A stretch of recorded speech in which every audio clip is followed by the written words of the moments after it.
reaction that I got from California and the response was really overwhelming for me. It was an incredible response.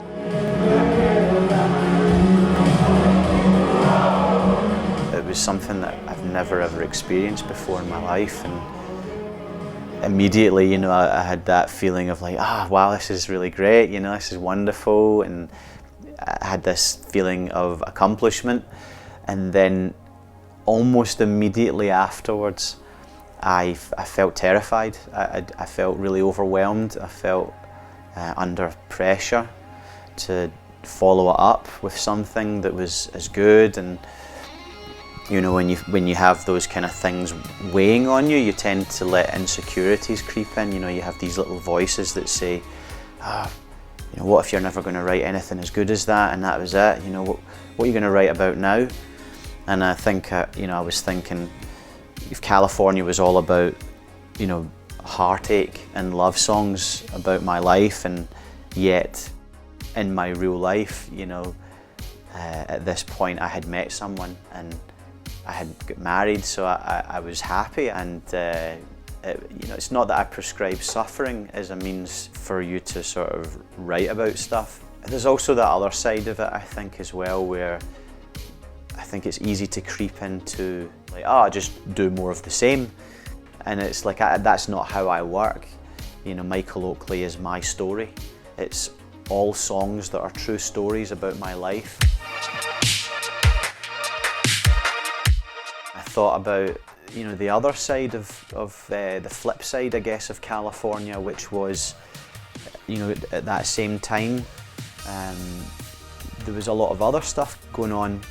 You know, I had become disillusioned with my own life in Scotland, and I was working the same job that I had been in for 10 years, and you know, it was great. I worked with my friends. I was very fortunate to be able to do that, but I don't know, I just had this feeling that I wanted to write my own music, and that was my vocation. And you know, I just think when you don't follow your dreams and you know, what you know is your calling in life, you become very sort of unhappy.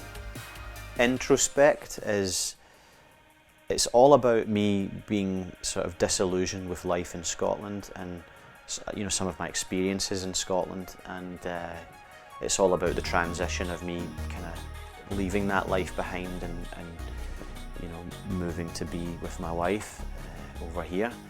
That was where the concept of it all started.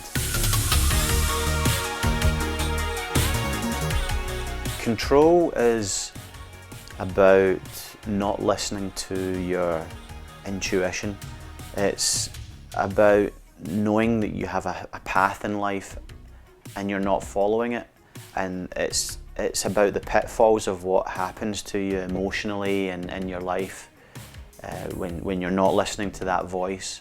It's basically about a man divided in himself, and you know, speaking from experience, you know, I certainly have for a lot of my life not listened to that voice, and because of that I've ended up in bad relationships. I've ended up, you know, in bad situations in life, shall we say, and it's hurt me rather than helped me. But then whenever I've listened to that voice of intuition, I've always got back on the right path. So that's what Control's about. Left Behind is a song that I wrote about 14, 15 years ago when I was in a band, and I always wanted to rework that song because it was the only song from that period that I still felt a connection with. It's basically about, you know, at that time in my life, all my friends were, you know, they were going to university and they were finding their careers. You know, friends of mine were getting married and they were taking out a mortgage. They basically had put their footing down on adult life, I guess. Whereas at that time, you know, I still was a struggling musician, and I wasn't quite sure about how to go about following my path, I guess. When you see other people moving on in their life and you're still in the same place, it can leave you feeling really, really unsettled. Now I'm Alive came about because I had always wanted to do a duet with somebody that was one of those kind of like, you know, those 80s ballads like Starship, Nothing's Gonna Stop Us Now, and you know, George Michael, Whitney Houston, that kind of thing. And there was only one person that I ever wanted to do that duet with, and it was Dana Jean Phoenix. And I reached out to her, and you know, thankfully she said yes. I just think she's the most incredible singer. There's nobody else in the scene that has such an amazing voice and an amazing talent. She's just fantastic, and I really wanted to work with her.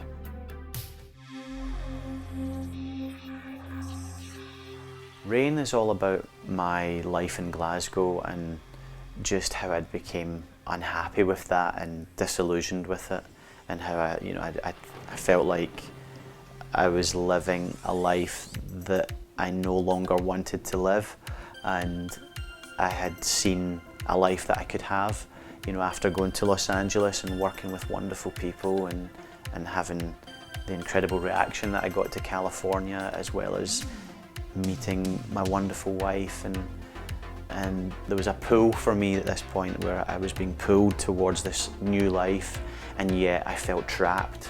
I knew where I wanted to go, but I felt stuck, and it was all about transitioning over to that new life, but it was just really hard, you know, leaving friends and my family.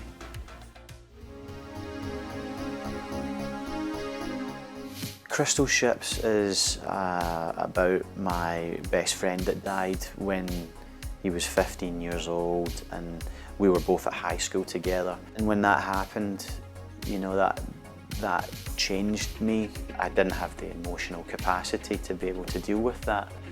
So Crystal Ships is all about you know, that time in our lives when we're at high school, and you know, you feel like you're Peter Pan, and you know, you're never going to grow up, and you don't have any responsibilities, and it's all fun, and you believe you can be anything.